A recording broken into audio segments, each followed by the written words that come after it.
ایک چھوٹا سا پودا تھا تو جامعہ، جو اخلاص سے اب تناوت ہوا۔ اعوذ باللہ من الشیطان الرجیم، بسم اللہ الرحمن الرحیم۔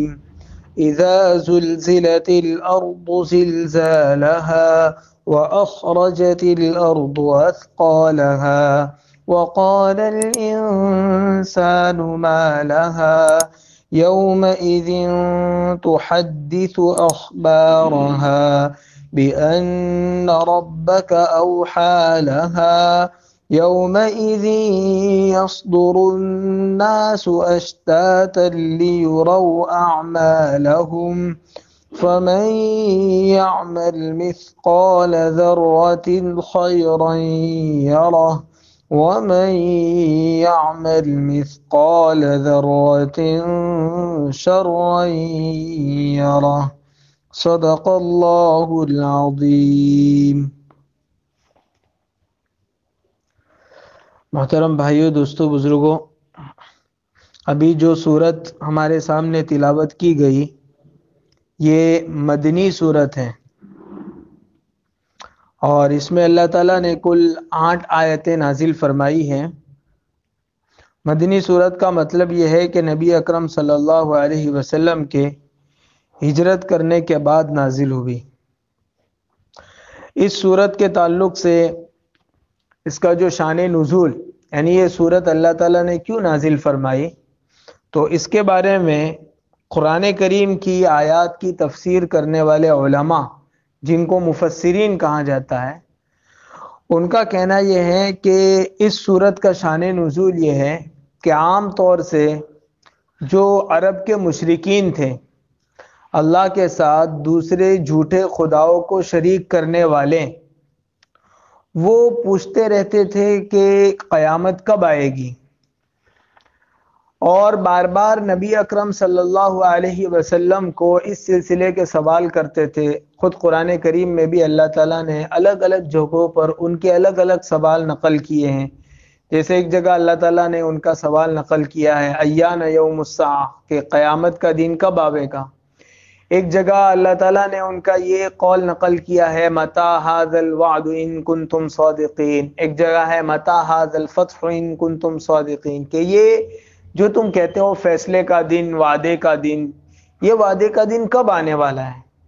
وہ گویا سوال بھی کرتے تھے اور ایک قسم کا مذاق بھی اڑاتے تھے کہ تم یہ جو کہتے رہتے ہو کہ قیامت آنے والی ہے اور اس میں جو اچھا ہوگا اسے جنت ملے گی، جو برا ہوگا اسے جہنم میں ڈال دیا جائے گی، یہ ہوگا کب؟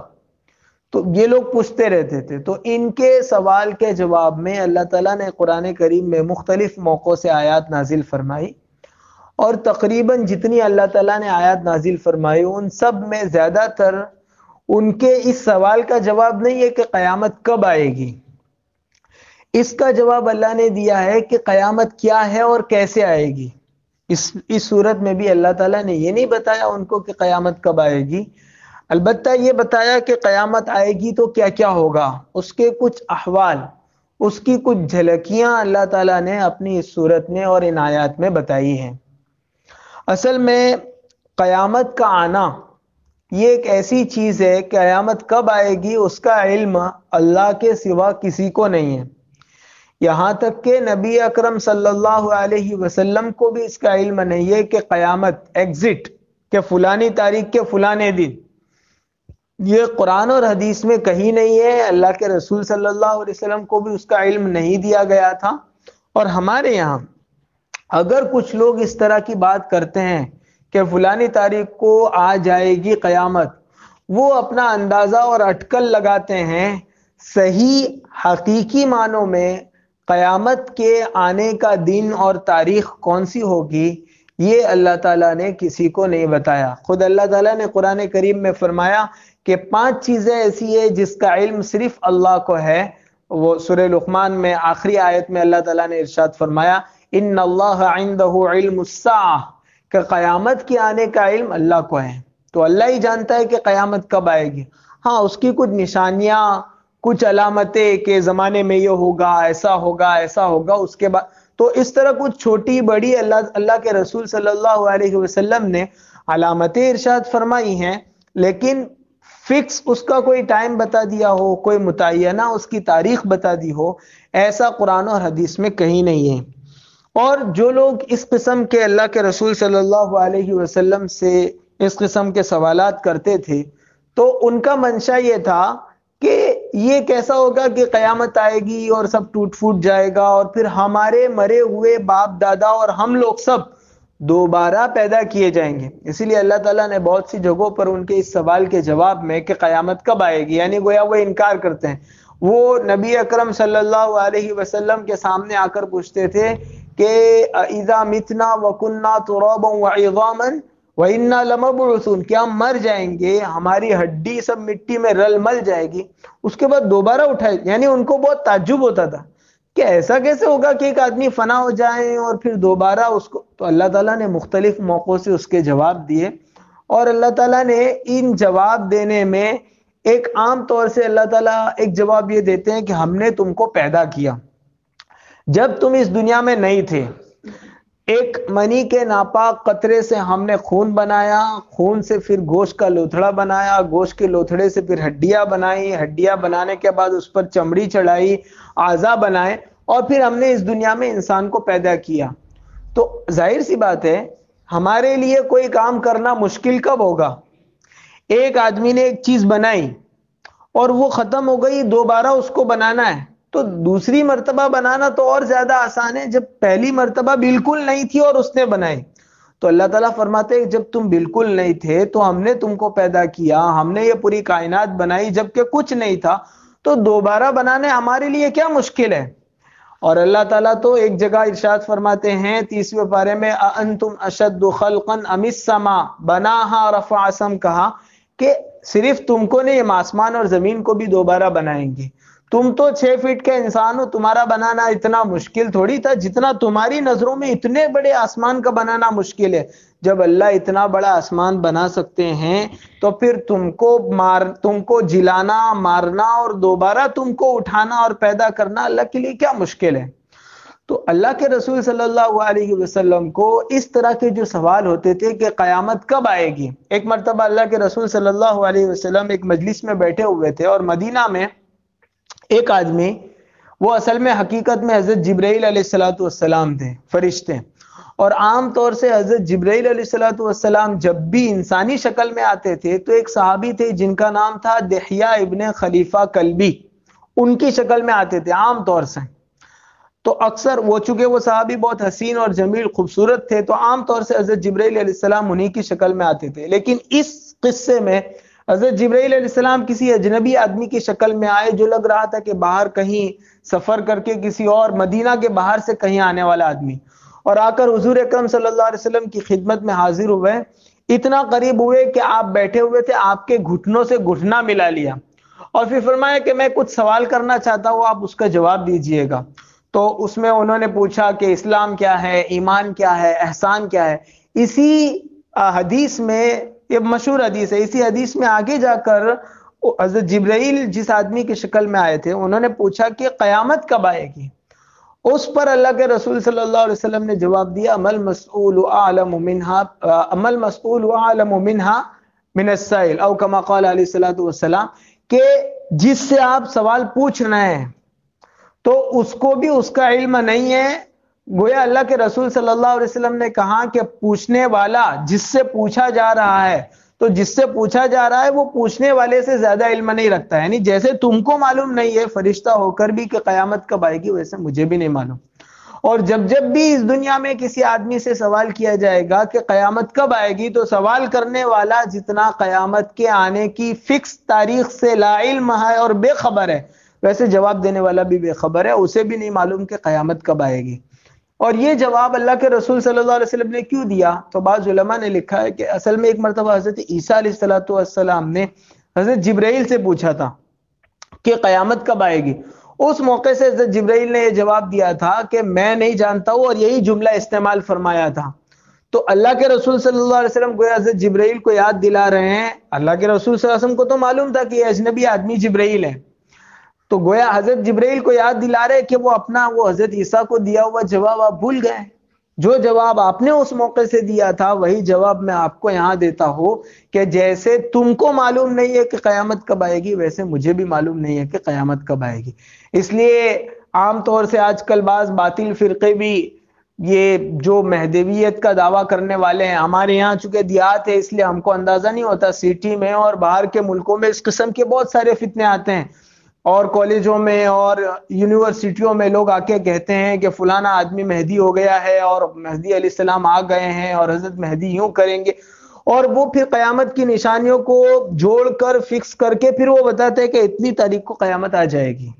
اب چونکہ آدمی ڈرا سما رہتا ہے تو وہ سب مان لے. تو قیامت کے بارے میں شریعت ہمیں یہ عقیدہ دیتی ہے کہ قیامت کب آئے گی اس کا علم کسی کو نہیں ہے. چھوٹے چھوٹے بچوں کو بھی تعلیم الاسلام میں پڑھایا جاتا ہے کہ قیامت کب آئے گی، تو پھر اس کا جواب یہ ہے کہ قیامت کا کوئی متعینہ تاریخ اور کوئی متعینہ دن نہیں ہے اس کا. اور اس میں بھی تعلیم الاسلام میں لکھا ہوا ہے کہ 10 محرم کو جمعہ کا دن ہوگا، وہ بھی صحیح حدیث میں نہیں ہے. وہ اس کتاب میں ایک چوک رہ گئی ہے، وہ ایک ایسی حدیث ہے جو محدثین کے یہاں صحیح نہیں ہے، موضوع روایت جس کو من گھڑت روایت کہتے ہیں وہ ہے. تو بہرحال قیامت کا صحیح تاریخ اور اس کا فکس کہ کب آئے گی یہ کسی کو معلوم نہیں ہے. تو قرآن کریم کا اسلوب یہ ہے کہ جب بھی مشرکین کی طرف سے اس قسم کے سوال ہوتے تھے کہ قیامت کب آئے گی، تو بجائے اس کے کہ اللہ تعالیٰ اس کا جواب دے، اللہ تعالیٰ قیامت کے کچھ احوال بتاتے تھے کہ قیامت ایسے آئے گی، ایسی ایسی قیامت ہوگی اور اس طرح زمین ہلائی جائے گی. اور اس صورت میں بھی اللہ تعالیٰ نے ان کے اس سوال کے جواب میں کہ قیامت کب آئے گی اللہ تعالیٰ نے یہ صورت نازل فرمائی تھی. عام طور سے اللہ کے رسول صلی اللہ علیہ وسلم کا معمول یہ تھا کہ جب بھی کوئی رات کے موقع سے کوئی آیت نازل ہوتی تھی یا کوئی صورت نازل ہوتی تھی تو آپ اس کو صبح تک کا انتظار کرتے تھے، فجر کی نماز پڑھاتے تھے، نماز کے بعد آپ مڑ کر صحابہ کے مجمع میں بیٹھتے تھے اور پھر کہتے تھے کہ رات فلاں فلاں آیتیں یا فلاں فلاں صورتیں نازل ہوئی. جب یہ صورت نازل ہوئی تو اللہ کے رسول صلی اللہ علیہ وسلم نے، روایتوں میں آتا ہے کہ صبح کا انتظار بھی نہیں فرمایا. جس وقت رات کو نازل ہوئی عشاء کے بعد رات کی جتنے بھی بجے تھے فوراً آپ اس وقت مسجد میں تشریف لائیں اور جو آس پاس کے صحابہ تھے ان کو جمع فرمایا اور یہ صورت آپ نے سنائی کہ اللہ تعالیٰ نے ابھی ابھی فلانے لوگوں کے جواب میں یہ صورت نازل فرمائی ہے. جب یہ صورت اللہ کے رسول صلی اللہ علیہ وسلم نے سنائی تو حضرت ابن عمر رضی اللہ عنہما فرماتے ہیں کہ میں نے دیکھا کہ حضرت ابوبکر صدیق رضی اللہ تعالیٰ عنہ رونے لگے، دھاڑے مار مار کر بے تحاشا رونے لگے. تو اس پر اللہ کے رسول صلی اللہ علیہ وسلم نے پوچھا کہ صدیق کیا ہوا، ابوبکر کیوں رو رہے ہو تم؟ تو حضرت ابوبکر نے فرمایا کہ اس صورت میں اللہ تعالیٰ نے قیامت کا جو خوفناک منظر کھینچا ہے، اور اللہ تعالیٰ نے اس صورت میں کہا ہے کہ ہر ایک کے ایک ایک چھوٹی سے چھوٹی نیکی کا بھی بدلہ دیں گے اور چھوٹے سے چھوٹے گناہ پر بھی عذاب ہوگا. یہ جو فرمایا اللہ تعالیٰ نے وہ اس نے مجھے اس صورت نے اور اس صورت میں بیان کیے ہوئے قیامت کے مضمون نے مجھ کو رلا دیا. اس پر پھر اللہ کے رسول صلی اللہ علیہ وسلم نے فرمایا کہ اللہ غفور اور رحیم ہے، معاف کرنے والے اور رحم کرنے والے ہیں. اگر تم سب اتنے متقی اور اتنے بڑے پرہیزگار اور بزرگ بن جاؤ کہ تم میں کوئی آدمی کوئی گناہ نہ کرے، سب پوری دنیا میں سب ایسے فرما بردار ہو جائے کہ ایک ذرے کے برابر کوئی گناہ نہ کرے، تو اللہ تعالیٰ فرماتے ہیں کہ میں ایک دوسری مخلوق کو پیدا کروں گا جو میری نافرمانی کرے گی اور پھر مجھ سے معافی مانگے گی اور میں اس کو معاف کروں گا. تو گویا اللہ تعالیٰ اپنی صفت رحمت، اپنی صفت غفاریت، معاف کرنے والی صفت اللہ تعالیٰ اس دنیا میں بھی اور آخرت میں بھی بتلانا چاہتے ہیں. تو اللہ کے رسول صلی اللہ علیہ وسلم نے گویا تسلی دی کہ اگر تم سب نیک بھی بن جاؤ گے، سب پرہیزگار بھی بن جاؤ گے، تو بھی کچھ لوگ تو ایسے رہیں گے جو اللہ کی نافرمانی کریں گے، پھر اللہ سے توبہ مانگیں گے اور اللہ تعالیٰ اپنی اس صفت رحمت کے ذریعے ان کو معاف فرمائے گا. تو یہ اس صورت کا تھوڑا سا بیک گراؤنڈ تھا، اس کا شان نزول تھا، پس منظر تھا. یہ صورت ان صورتوں میں سے ہے جن کے احادیث میں جن کی فضیلتیں ملتی ہیں. ایک روایت میں اللہ کے رسول صلی اللہ علیہ وسلم نے، ایک آدمی آپ کی مجلس میں بیٹھے ہوئے تھے، ان سے اللہ کے رسول صلی اللہ علیہ وسلم نے فرمایا کہ اے فلاں تم شادی کیوں نہیں کرتے ہو؟ ابھی تک تم نے شادی نہیں کی؟ کہا جی میں نے نہیں کیا. کیوں نہیں کرتے ہو؟ اب میرے پاس کچھ ہے نہیں جس کے ذریعے میں شادی کروں، یعنی پیسہ ویسا نہیں ہے میرے پاس، تو اس پر اللہ کے رسول صلی اللہ علیہ وسلم نے فرمایا کہ دولت وولت سے کیا ہوتا ہے؟ کیا تمہارے پاس تمہارے سینے میں اللہ تعالیٰ نے سورہ اخلاص محفوظ نہیں کی ہے؟ قل هو اللہ احد تم کو نہیں آتی؟ کہا جی آتی ہے۔ تو پھر حضور اکرم صلی اللہ علیہ وسلم نے فرمایا کہ قل هو اللہ احد تہائی قرآن ہے، یعنی قرآن کا تیسرا حصہ ہے۔ کوئی آدمی قل هو اللہ احد 3 مرتبہ پڑھ لے، گویا اس کو اتنا ثواب ملتا ہے گویا اس نے پورا قرآن پڑھ لیا۔ پھر حضور نے پوچھا کہ تمہارے سینے میں اذا جاء نصر اللہ والفتح محفوظ نہیں ہے؟ کہا جی محفوظ ہے۔ حضور صلی اللہ علیہ وسلم نے فرمایا کہ اذا جاء نصر اللہ والفتح کے پڑھنے کا اتنا ثواب ہے گویا کہ آپ نے قرآن کا چوتھا حصہ پڑھا، چوتھائی قرآن پڑھا۔ پھر حضور نے فرمایا کہ سورہ کافرون قل یا ایھا الکافرون تمہارے سینے میں محفوظ نہیں؟ انہوں نے کہا کہ جی محفوظ ہے۔ تو حضور نے فرمایا کہ قل یا ایھا الکافرون پڑھنے کا بھی اتنا ثواب ہے جتنا کہ چوتھائی قرآن پڑھنے کا۔ اور پھر آپ صلی اللہ علیہ وسلم نے اس سورت کا نام لے کر فرمایا کہ اذا زلزلت الارض زلزالھا، یہ سورہ زلزال تمہارے سینے میں محفوظ نہیں؟ انہوں نے کہا جی محفوظ ہے۔ تو حضور نے فرمایا کہ اس سورت کے پڑھنے کا بھی اتنا ثواب ہے جتنا کہ چوتھائی قرآن پڑھنے کا۔ اسی لیے حضرت علی رضی اللہ عنہ فرمایا کرتے تھے، اللہ کے رسول صلی اللہ علیہ وسلم کی ایک روایت نقل کرتے تھے کہ جس نے 4 مرتبہ اذا زلزلت الارض زلزالھا یہ سورت 4 مرتبہ جس نے پڑھ لی، اللہ تعالیٰ اس کو اتنا ثواب دیتے ہیں جتنا کہ پورا قرآن پڑھنے کا، یعنی پورے قرآن میں پڑھنے کے بعد جتنا آدمی کو ثواب ملتا ہے یہ سورت 4 مرتبہ پڑھنے سے اللہ تعالیٰ ثواب عطا فرما دیتے ہیں۔ ہم نمازوں میں سنتوں میں عام طور سے پڑھتے ہیں اور یہ سورت بھی پڑھتے ہیں، لیکن ساتھ میں اس کی نیت کر لیں کہ اس سورت کے پڑھنے سے اللہ تعالیٰ مجھ کو چوتھائی قرآن کے چوتھے حصے کا ثواب دیتے ہیں۔ اور یہ تو ایک روایت میں، بعض روایتوں میں ہے، ترمذی شریف ہی کی ایک روایت میں ہے کہ اللہ کے رسول صلی اللہ علیہ وسلم نے فرمایا کہ اذا زلزلت الارض نصف قرآن، آدھے قرآن کے برابر ہے، یعنی یہ سورت پڑھنے کا اتنا ثواب ہے جتنا کہ آدمی نے آدھا قرآن پڑھ کر ثواب کمایا اتنا ثواب اس سورت کے پڑھنے کا ہے۔ اللہ کے رسول صلی اللہ علیہ وسلم نے، یہ حضرت ابن عباس رضی اللہ عنہ کی روایت ہے جس میں یہ ہے کہ یہ سورت آدھے قرآن کے برابر ثواب رکھتی ہے۔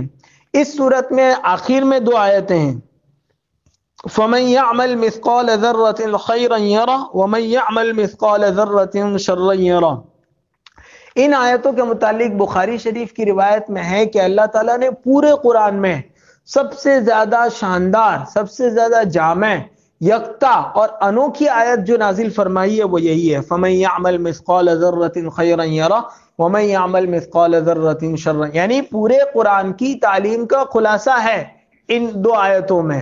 تو بخاری شریف کی روایت میں ہے کہ سب سے زیادہ شاندار، سب سے زیادہ جامع، سب سے زیادہ انوکھی آیت اللہ تعالیٰ نے اس صورت میں نازل فرمائی ہے۔ یہ اس صورت کے فضیلت تھی، تو اس صورت کے پڑھنے کا ہم کو اہتمام کرنا چاہیے اور ان فضیلتوں کو حاصل کرنے کی کوشش کرنی چاہیے۔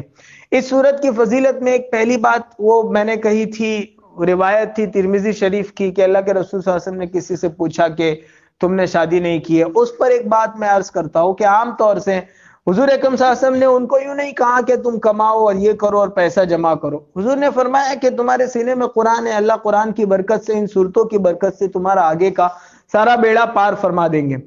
گویا حضور اکرم صلی اللہ علیہ وسلم نے یہ اشارہ کیا کہ پیسوں کو دیکھ کر یا پیسے سامنے رکھ کر شادی نہیں ہوتی۔ عام طور سے نوجوانوں کو پوچھو کہ شادی کیوں نہیں کرتے ہیں تو ان کا جواب ہوتا ہے کہ پہلے سیٹ ہو جاؤ، تھوڑا اپنے پیروں پہ کھڑا ہو جاؤ۔ اجی اپنے پیروں پہ کہاں انسان کھڑا ہوتا ہے، اللہ کی رحمت کے سہارے کھڑا ہوتا ہے۔ اب تک کھلایا وہ کوئی اپنے پیروں پہ کھڑا تھا، وہ اللہ نے کھلایا، آئندہ بھی اللہ کھلائیں گے۔ تو یہ جو سوچ ہے کہ تھوڑا سا میرا گھر ہو جائیں اور تھوڑا میں اپنے پیروں پہ کھڑا ہو جاؤں، عام طور سے اسکول کالج کے جو لڑکے ہوتے ہیں ان کو پوچھو کہیں ڈگری وگری مل جانے کے بعد کہیں نوکری مل جائے اس کے بعد۔ اور لوگوں کی ذہنیت بھی ایسی ہے، جب رشتے آتے ہیں تو پوچھتے ہیں لڑکا کیا کرتا ہے؟ اچھا گھر بیٹھا ہے، کچھ نہیں کرتا۔ اب بھائی کھا رہا ہے نا گھر بیٹھ کے بھی، تو وہ یوں سوچتے ہیں کہ ہماری بیٹی کو یہ کیا کھلائے گا۔ ان کا سوچنا صحیح ہے معاشرے کے اعتبار سے، لیکن تمہاری بیٹی کو یہ تھوڑی کھلائے گا، اس کا اللہ کھلائے گا۔ اسی لیے اللہ تعالیٰ نے قرآن پاک میں جہاں وہ سورت نازل فرمائی، آیت نازل فرمائی وَأَنكِحُوا الْأَيَامَ مِنكُمْ وَالصَّالِحِينَ مِنْ عِبَادِكُمْ وَإِمَائِكُمْ، وہاں اللہ نے وعدہ فرمایا کہ شادی کرنے کے بعد اگر تم محتاج اور تنگ دست ہوں گے، پیسہ کم ہوگا تو اللہ شادی کی برکت سے تمہیں مالدار کرے گا۔ قرآن کی آیت میں ان یکونوا فقراء یغنیکم اللہ، کہ اگر وہ فقیر ہوں گے، محتاج ہوں گے تو اللہ تعالیٰ ان کو مالدار کر دے گا۔ پھر آدمی یہ سوچے کہ نہیں پہلے میں مالدار ہو جاؤں پھر شادی کروں گا۔ دیکھو شادی کے بعد بیوی آئے گی نا گھر میں، تو وہ اپنا رزق لے کر آئے گی، اس کے تقدیر میں اور اس کے نصیبے میں اللہ تعالیٰ نے جو روزی رکھی ہے، اللہ تعالیٰ نے جو اس کا رزق رکھا ہے، وہ اپنا رزق لے، جیسے ہم لوگ مہمان کے بارے میں کہتے ہیں کہ مہمان ہمارے گھر میں آتا ہے تو وہ اپنی روزی لے کر آتا ہے، ہمارا نہیں کھاتا، اپنے مقدر کا کھاتا ہے۔ ویسے ہی اگر بیوی ہمارے گھر پہ آ رہی ہے تو وہ اپنے مقدر کا کھائے گی۔ تو اس میں بہت زیادہ ٹینشن لینے کی اور اس کی وجہ سے شادیوں کو مؤخر کرنے کی اس کی ضرورت نہیں ہے۔ اللہ کے رسول صلی اللہ علیہ وسلم نے اور خود شریعت یہ تعلیم دیتی ہے۔ حضرت علی رضی اللہ عنہ نے فرمایا کہ 3 چیزوں میں کبھی دیر نہ کرو، جنازہ تیار ہو جائیں تو دفن کرنے میں دیر نہ کرو، نماز کا وقت ہو جائیں تو اسے فرض نماز کے پڑھنے میں دیر نہ کرو، اور تیسرا یہ فرمایا کہ بچے بچیاں جب بالغ ہو جائیں تو پھر شادی کرنے میں دیر نہ کرو۔ تو عام طور سے ہمارے معاشرے میں جو برائیاں پھیل جاتی ہیں یا جو مسائل کھڑے ہو جاتے ہیں بہت سی مرتبہ، وہ مسائل اسی لیے کھڑے ہوتے ہیں کہ نوجوان لڑکوں اور لڑکیوں کی، بچوں اور بچیوں کی جلدی شادیاں نہیں ہوتی ہیں۔ ورنہ اسلامی اعتبار سے تو بالغ ہو جانے کے بعد، اب کسی سے کہتے ہیں کہ وہ شادی کروا دو، کہ ابھی تو کہاں بچے ہیں، یہ بچے نہیں ہیں، بہت بڑے ہو گئے ہیں، یہ اگر آپ نے ان کو یہاں شادی کر کے ان کی ضرورت پوری کرنے کا صحیح راستہ جو شریعت نے دیا تھا وہ نہیں دو گے تو پھر وہ غلط راستہ ڈھونڈے گا۔ تو اس لیے کوشش یہ کرنی چاہیے گھر کے بڑوں کو، سرپرستوں کو، اولیاء کو، کہ اگر اپنے بچے جوان ہو جائیں جلدی تو ان کی جلد از جلد اچھی جگہ دیکھ کر شادی کر دینی چاہیے۔ یہ شریعت کی تعلیم ہے۔ شریعت کی تعلیم یہ نہیں ہے کہ پہلے لڑکا اپنے پیروں پر کھڑا ہو جائے اس کے بعد وہ لڑکی ڈھونڈنے کے لیے نکلے۔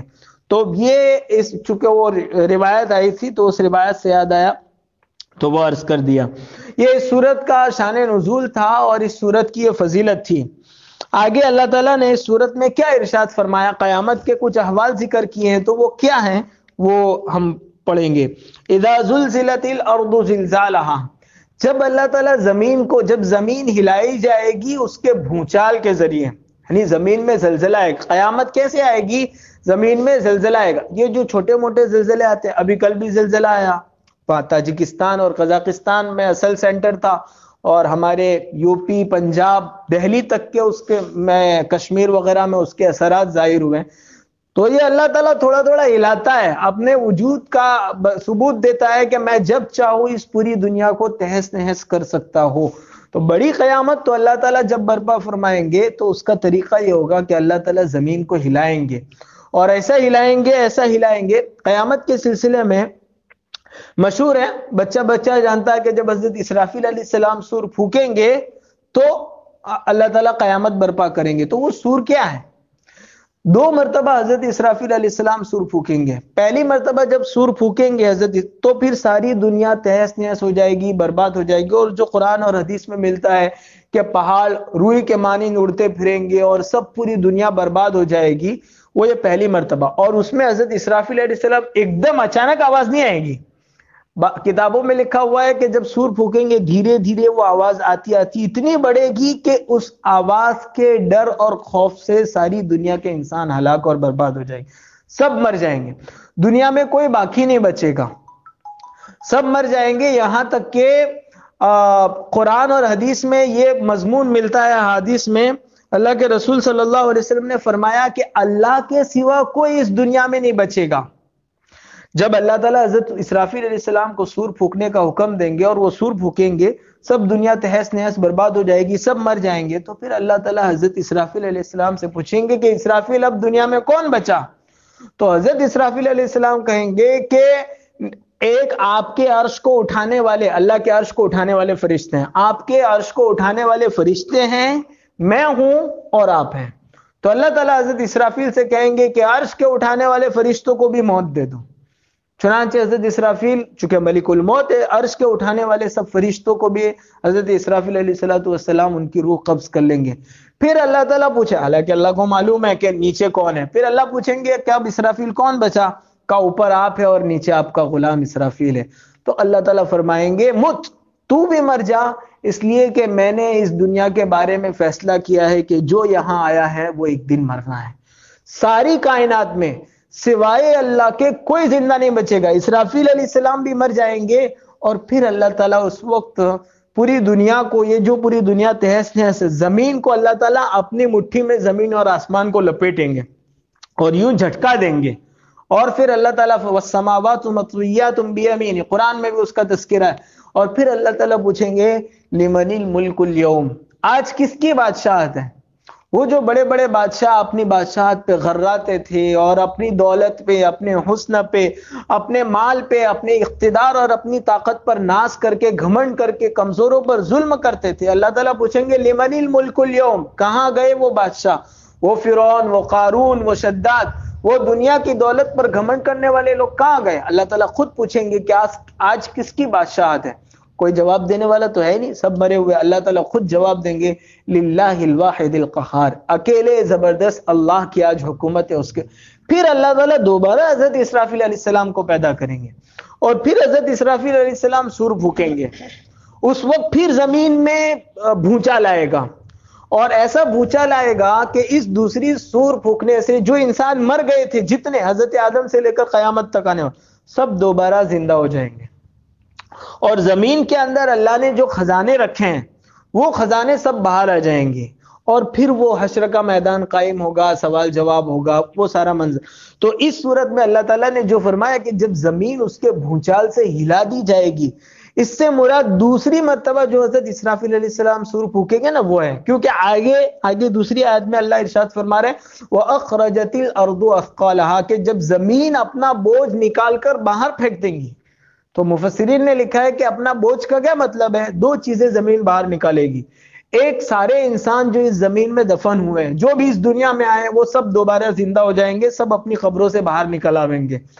اور دوسرا، زمین میں اللہ نے جتنے خزانے، سونے چاندی، جو بھی جتنی بھی چیزیں اللہ نے زمین میں رکھی ہے وہ سب باہر آ جائیں گی. یہاں علماء نے ایک سوال اٹھایا ہے کہ ٹھیک ہے، انسان کو تو چونکہ اپنی چیز کا حساب دینا ہے، اپنی زندگی کا، اپنی جوانی کا، اپنے مال کا، سب چیزوں کا حساب دینا ہے، اس لیے انسان کو اللہ تعالیٰ دوبارہ اٹھائیں گے، دوبارہ پیدا کریں گے، وہ ٹھیک ہے.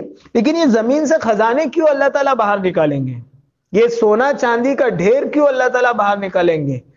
تو علماء نے لکھا ہے اس لیے باہر نکالیں گے تاکہ انسان کو پتہ چل جائے کہ جس مال کے لیے ہم نے اپنے بھائی کا گلا کاٹا تھا، جس مال کے لیے ہم نے اپنے پڑوسی کو دھوکہ دیا تھا، جس مال کے لیے ہم نے اپنے سگے بیٹے پر ظلم کیا تھا، اور جس مال کے لیے باپ کو انجیکشن دے کر ختم کر دیا تھا، آج اس مال کی کوئی وقت نہیں، پڑا ہوا ہے اور کوئی فائدہ نہیں دے گا. آدمی اگر سونا چاندی لے کر جائے گا کہاں؟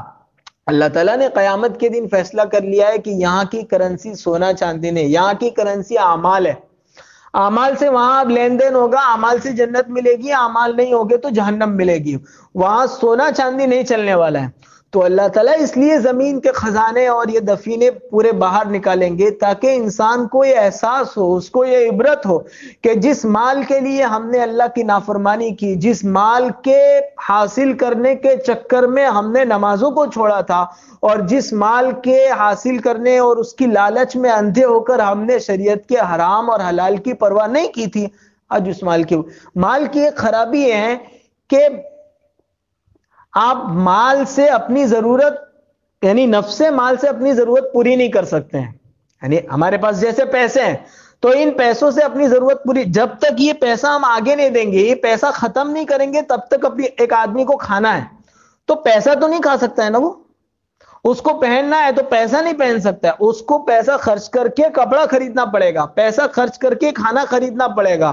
اس کو سونا ہے تو پیسوں پہ تو نہیں سوئے گا، بستر چاہیے اس کے لیے، پیسہ خرچ. تو مال کی ایک خرابی یہ ہے کہ مال اور پیسہ جب تک آپ خرچ نہیں کرو وہ آپ کو راحت نہیں پہنچاتا ہے، وہ خود ضرورت کو پوری کرنے والا نہیں ہے. اسی لیے حضرت تھانوی رحمۃ اللہ علیہ نے اپنی کتاب میں ایک واقعہ لکھا ہے کہ ایک آدمی نے بہت زیادہ مال اور تجارت سب اس نے بڑا کاروبار کر کے بہت کچھ جمع کیا تھا، اور اس کو اپنے تہہ خانے میں محفوظ رکھتا تھا.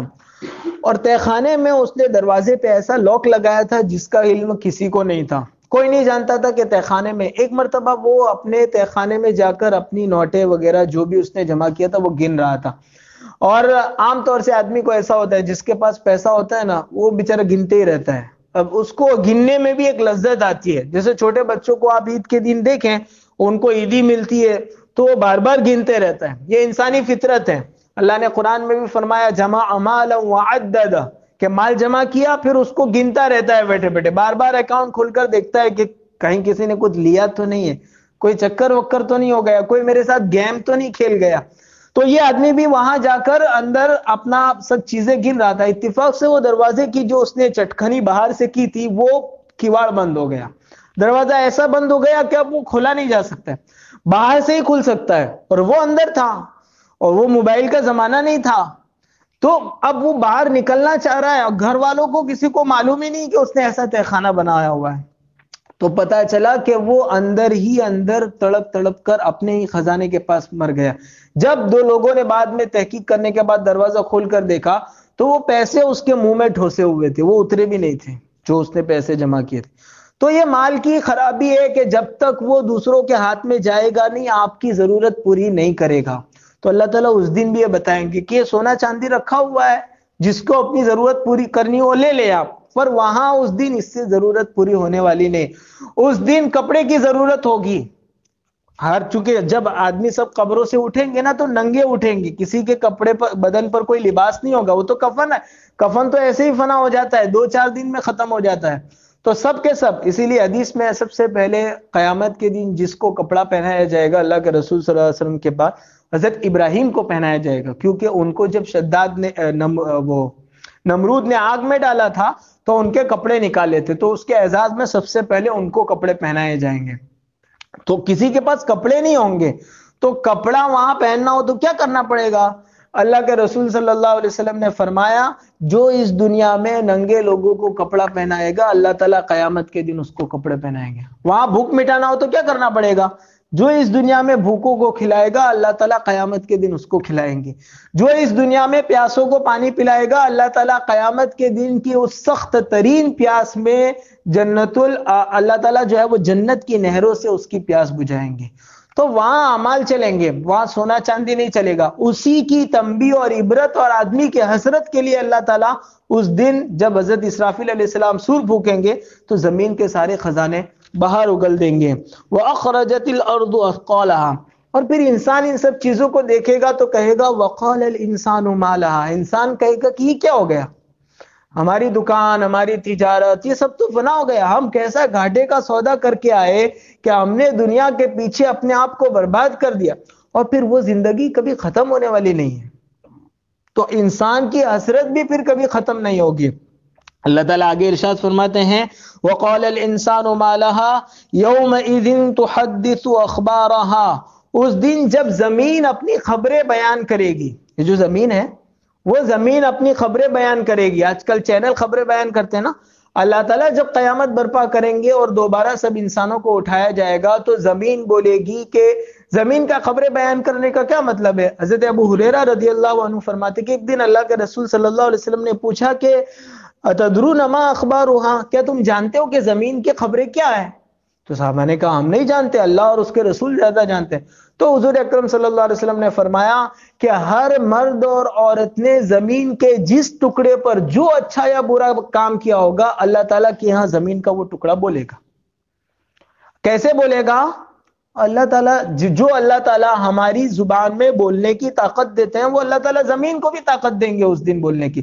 جیسے ایک آدمی نے حضرت تھانوی کو ٹرین میں ملا, ٹرین میں عام طور سے لوگ پوچھتے, تو ایک آدمی نے پوچھا حضرت تھانوی کو کہ اللہ تعالیٰ نے قرآن میں کہا ہے کہ قیامت کے دن تمہارے اعضا بولیں گے, تو اعضا کیسے بولیں گے؟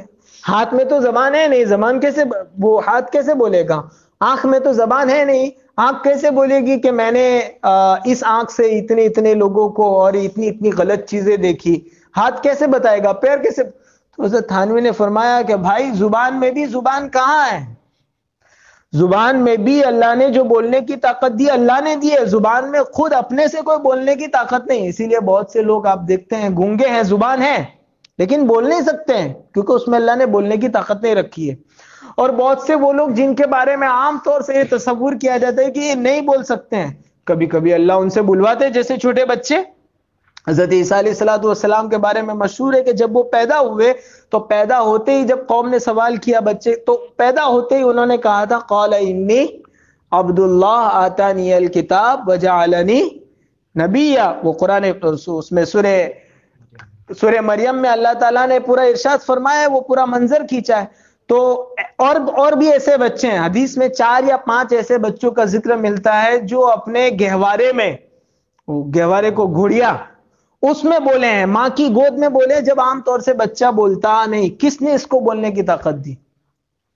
اللہ نے بولنے کی طاقت. ایک روایت میں ایک مرتبہ ایک آدمی بیل پر سوار ہو کر جا رہا تھا, تو بیل نے پیچھے مڑ کر دیکھا اور کہا کہ اللہ نے مجھے سوار ہونے کے لیے نہیں بنایا, اللہ نے مجھے کھیت میں کام کرنے کے لیے بنایا ہے, تو مجھے غلط جگہ استعمال کر رہا ہے. حضور نے ایک قصہ بیان فرمایا اور بیان فرما کر کہا کہ میرا اس قصے پر ایمان ہے کہ جو اللہ انسانوں کو بولنے کی طاقت دیتا ہے وہ جانور کو, میرا بھی ایمان ہے اور میرے ساتھ ابو بکر اور عمر کا بھی ایمان ہے. حالانکہ اس مجلس میں حضرت ابو بکر اور حضرت عمر موجود نہیں تھے. ان کے ایمانی پاور کو بتانے کے اللہ کے رسول نے فرمایا کہ میری زبان سے کوئی لفظ نکلا اور ابو بکر اور عمر انکار کریں, ناممکن ہے, ایسا نہیں ہو سکتا. تو حضور نے خود اپنی طرف سے فرما دیا کہ میرا بھی اس قصے پر ایمان ہے اور ابو بکر اور عمر کا بھی اس قصے پر ایمان ہے. میں یہ بتانا چاہتا تھا کہ ہم یہ نہ سوچے کہ زمین کیسے بولے گی. اللہ تعالیٰ نے جس اللہ نے ہماری زبان میں بولنے کی طاقت دی ہے وہ اللہ ہاتھ میں بھی بولنے کی طاقت دے گا. اور زمین گویا کہ ہمارے لیے CID ہے, ہمارا اللہ کی طرف سے چھوڑا ہوا ہمارے لیے ایک جاسوس ہے زمین, اور وہ سارا اس کے کیمرے میں سب کچھ قید ہو رہا ہے. اور اس دن وہ اللہ تعالیٰ کے حضور میں جس نے, اسی لیے کہتے ہیں کہ اپنے گھر میں جب گھر بناوے آدمی تو چھوٹا سا حصہ نماز کے لیے بھی مختص کرے, عبادت کے لیے. آدمی سارے روم بناتا ہے, کھانے کے لیے الگ روم, مہمانوں کے لیے الگ روم, سونے کے لیے الگ روم, پارکنگ کا الگ, سب. پھر عبادت کا آپ مسجد میں گھر کی مستورات کہاں عبادت کرے گی؟ آپ جو ہے وہ آپ کو اگر گھر پہ کبھی تلاوت کرنا ہے تو گھر میں ایک جگہ, اگر آپ مستقل کمرہ نہیں رکھ سکتے ہیں تو کوئی بات نہیں, گھر میں ایک جگہ, ایک کمرے میں, ایک کونے میں نیت کر لی جاوے کہ یہ کونا عبادت کے لیے, تاکہ وہ کونا کل کو اللہ تعالیٰ کے یہاں ہماری اس عبادت کی گواہی دے وے, ہماری اس نماز کی گواہی, ہماری اس تلاوت کی, ہماری اس تسبیح کی, اور اس کی وجہ سے گھر میں برکت آئے گی. وہ الگ بات ہے, وہ اپنی الگ جو ہے وہ نورانیت لائے گا. اور وہاں مصلی بچھا رہے, تصویر, اور مصلی بچھا رہنے سے شیطان نماز نہیں پڑھتا. جو لوگ بولتے ہیں مصلی اٹھا دینے کا یا اس کا کونا موڑ دینے کا, نماز پڑھے گا تو اس کو ہدایت ملے گی.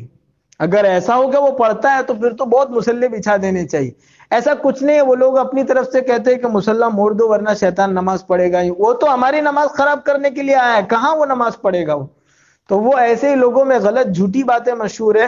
ایسے ہی بچے لوگ کہتے ہیں کہ قرآن کھلا ہوا مت رکھو, نہیں رکھنے کا, وہ بات صحیح ہے.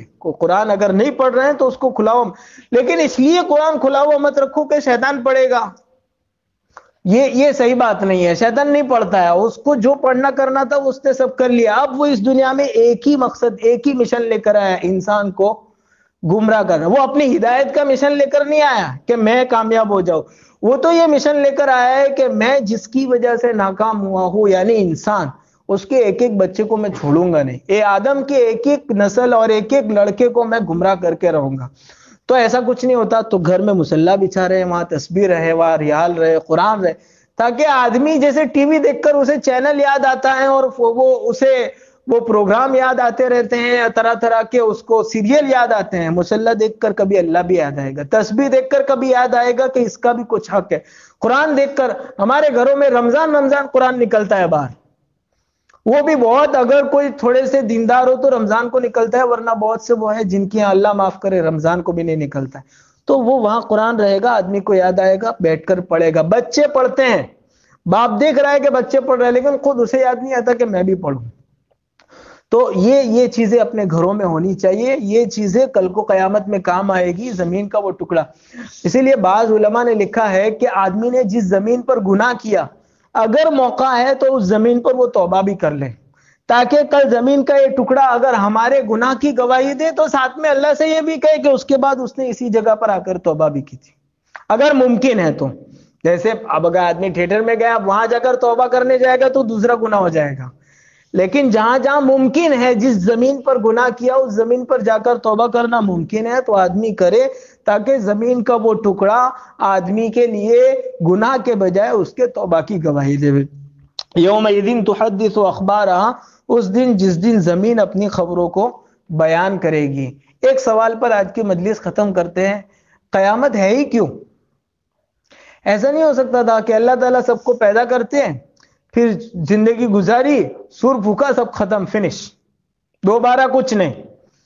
تو قیامت اس لیے ضروری ہے کہ اگر ایسا اللہ تعالیٰ کرتے ہیں تو پھر ایک آدمی کو ہم دیکھتے ہیں وہ بہت بیچارہ نماز کا پابند ہے، بہت اچھے اخلاق والا ہے، اس کا پڑوسی اس پہ بہت زیادہ ظلم کرتا ہے، لیکن کبھی پلٹ کر آج تک اس نے جواب نہیں دیا ہے۔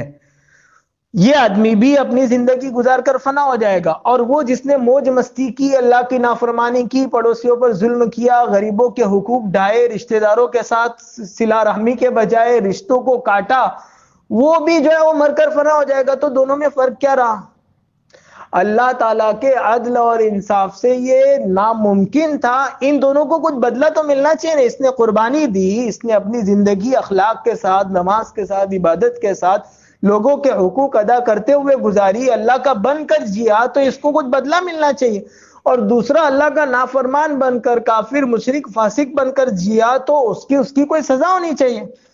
آدمی اپنی عقل کے اعتبار سے بھی سوچے تو یہ ٹھیک نہیں ہے، جیسا یہ ہندو لوگ کہتے ہیں اور دوسرے لوگ کہتے ہیں، جو ملحد لوگ کہتے ہیں کہ بس یہ آدمی فنا ہو گیا، مر گئے۔ وہ لوگ تھوڑا سا آگے جاتے ہیں، ہندو لوگ تو بولتے ہیں دوسرا جنم ملے گا، اور اس جنم میں وہ گدھا بنے گا، وہ بندر بنے گا، اور پتہ نہیں کیا۔ اللہ قرآن کی یہ تعلیم نہیں ہے۔ قرآن یہ کہتے ہیں دوسرے جنم میں انسانی رہوں گے، اور جو کیا ہے اس کو بھگتو گے۔ اگر اچھا کیا ہے تو اللہ تعالیٰ جنت میں باغات دیں گے، اور اگر برا کیا ہے تو اللہ تعالیٰ جہنم میں آگ دیں گے، جہنم میں عذاب دیں گے۔ آگے کی آیتوں میں انہی کا تذکرہ ہے، انشاءاللہ اگلی مجلس میں ان آیتوں کے متعلق بات چیت کریں گے۔ اللہ تعالیٰ ہم سب کو کہیں سنی ہوئی باتوں پر عمل کرنے کی توفیق عطا فرمائے، ہمیں اپنی آخرت اور اپنی قیامت یاد رکھنے کی توفیق عطا فرمائے۔ یہ سورت پڑھنے کی فضیلت بھی اسی لیے ہے کہ آدمی پڑھے گا تو سورت کا مضمون قیامت کا بار بار اس کو یاد آئے گا۔ وآخر دعوانا الحمد لله سبحانك اللهم وبحمدك وتبارك اسمك وتعالى جدك ولا إله غيرك اللهم صل على محمد وعلى آل محمد كما صليت على إبراهيم وعلى آل إبراهيم إنك حميد مجيد اللهم بارك على محمد وعلى آل محمد كما باركت على إبراهيم وعلى آل إبراهيم إنك حميد مجيد ربنا ظلمنا أنفسنا وإن لم تغفر لنا وترحمنا لنكونن من الخاسرين ربنا آتنا في الدنيا حسنة وفي الآخرة حسنة وقنا عذاب النار۔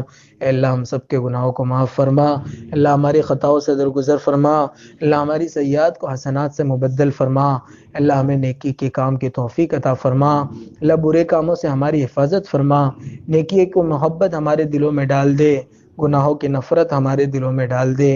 اے اللہ اپنی قیامت یاد رکھنے کی توفیق عطا فرما، اللہ قیامت کے لیے کام آنے والے اعمال کرنے کی توفیق عطا فرما، اللہ اس دن اپنے عرش عظیم کا سایہ نصیب فرما، اے اللہ موت کی تیاری کرنے کی توفیق عطا فرما، اے اللہ ہمارے آخرت کے جملہ مراحل کو آسان فرما، اللہ ہمارے اس مجلس میں بیٹھنا قبول فرما، اے اللہ اس مجلس میں آئی ہوئی باتوں پر عمل کرنے اور دوسروں تک پہنچانے کی توفیق عطا فرما، اللہ اس مجلس کو ہمارے لیے آخرت میں ذخیرہ بنا، اللہ ہمارے خلاف حجت نہ بنا، اے اللہ ہم کمزور ہیں، اے اللہ ہم بے شک کمزور ہیں، اللہ ہماری ان مجالس کو قبول فرما، جو تیرے بندے بیمار ہیں انہیں شفائے کامل عاجل مستمر عطا فرما، جو مقروض ہیں ان کے قرضوں کی ادائیگی کی غیب سے شکلیں اور صورتیں پیدا فرما، جو مرحوم ہو گئے ان کی قبروں کو اے اللہ اپنی رحمت سے اور اپنی مغفرت سے منور کر دے اور ان کو ڈھانپ لے، اے اللہ ہم سب کی آخرت کو اے اللہ بہترین بنا دے، اللہ ہماری آخرت اور دنیا کے تمام امور اے اللہ آسان فرما، اللہ ہمیں دنیا میں بھی اور آخرت میں بھی اپنی عافیت کی دولت سے مالا مال فرما۔ نبی اکرم صلی اللہ علیہ وسلم نے خیر کی لائن سے جتنی دعائیں مانگی اور بتلائی ہمیں اور پوری امت کو عطا فرما، جن شرور سے پناہ چاہے ان سے ہماری اور پوری امت کی حفاظت فرما، محض اپنے فضل اور کرم سے تیرے نبی پاک صلی اللہ علیہ وسلم کے صدقے طفیل ہماری دعاؤں کو قبول فرما۔ ربنا تقبل منا انك انت السميع العليم وتب علينا انك انت التواب الرحيم وصلى الله تعالى على خير خلقه سيدنا ومولانا محمد وآله وصحبه اجمعين برحمتك